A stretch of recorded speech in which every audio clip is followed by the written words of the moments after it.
Kung titignan mo yung pupuntahan, di pa parang malayo. Pero pag lilingunin mo yung pinanggagalingan, malayo ka na. Hindi mo malalaman kung hindi ka susubok. Ang buhay ay isang malaking sugal.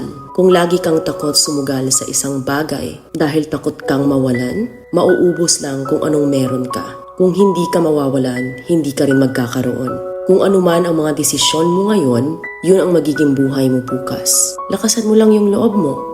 Dahil ang mundong to, aapakan lang ang mga mahihina. Ibangon mo palagi ang sarili mo.